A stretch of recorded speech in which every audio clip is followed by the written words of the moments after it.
வணக்கம். தமிழ் ஃபுட் கார்னர்ல பச்சை மொச்சை கிரேவி பண்ண போறோம். இந்த கிரேவியோட டேஸ்ட் ரொம்ப நல்லா இருக்கும். இது சப்பாத்திக்கு ஒரு சூப்பரான சைட் டிஷ்.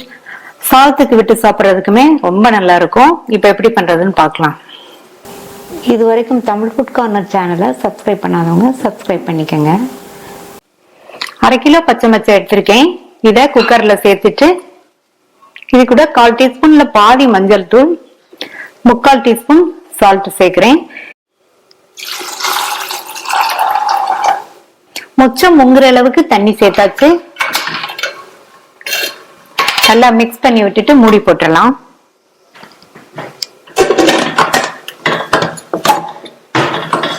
ஸ்டீம் வந்ததுக்கு அப்புறமா வெயிட் போட்டு மீடியம் ஃப்ளேம்ல 2 விசில் வரட்டும். இந்த மொச்சைக்கு மசாலா அரைச்சிடலாம். இந்த மிக்ஸி ஜார்ல 1/2 கப்புக்கு கொஞ்சம் கம்மியா தேங்காய் துண்டுகள், 1/2 டீஸ்பூன் சீரகம், 1 டேபிள் ஸ்பூன் பொட்டுக்கடலை, 1 டேபிள் ஸ்பூன் கொத்தமல்லி விதை, 2 கிராம்பு, ஒரு சின்ன பீஸ் பட்டை, 5-6 பல் பூண்டு, 1/2 இன்ச் அளவுள்ள இஞ்சி, 3 பச்சை மிளகாய். மிளகாய் உங்களுடைய காரத்துக்கு தகுந்தபடி சேர்த்துக்கங்க.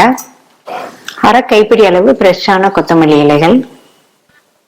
இதுல தண்ணி சேர்த்து நல்ல நைஸ் விழுதா அரைச்சுக்கலாம். 2 விசில் வந்துருச்சு.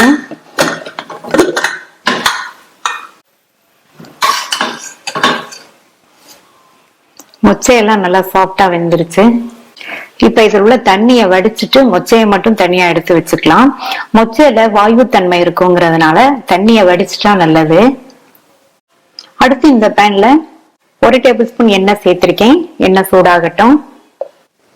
எண்ணெய் சூடாயிடுச்சு. இதுல 1/2 டீஸ்பூன் கடுகு பொரிஞ்சிருச்சு.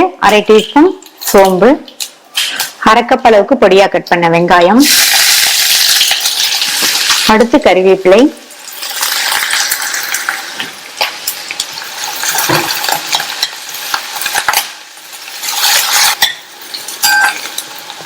வெங்காயம் 2 நிமிஷம் வதங்கினதும் பொடியா கட் பண்ண ஒரு மீடியம் சைஸ் தக்காளியை சேர்த்துட்டு அதையும் வதக்கிக்கலாம். தக்காளி லைட்டா வதங்கினா போதும், மசியணுங்கிற அவசியம் கிடையாது. இது கூட நம்ம அரைச்சு அந்த மசாலா விழுத சேர்த்துட்டு மிக்ஸி ஜாரை கழுவி கொஞ்சமா தண்ணி சேர்க்கிறேன். இது கூட கொஞ்சமா மஞ்சள் தூளும் இந்த மசாலாவுக்கு தேவையான அளவு உப்பும் சேர்க்கலாம். நம்ம மொச்சை வேக வைக்கும் போது உப்பு சேர்த்திருக்கோம். இப்ப இந்த மசாலாவுக்கு மட்டும் உப்பு சேர்த்திருக்கேன். நல்லா மிக்ஸ் பண்ணி விட்டுருங்க. இதோட பச்சை வாசனை போக 3 நிமிஷத்துக்கு நல்லா வதங்கிட்டு இருக்கட்டும்.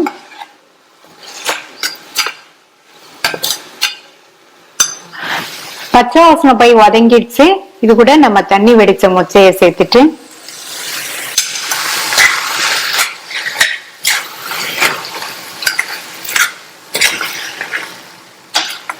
நல்லா மிக்ஸ் பண்ணி விட்டாச்சு.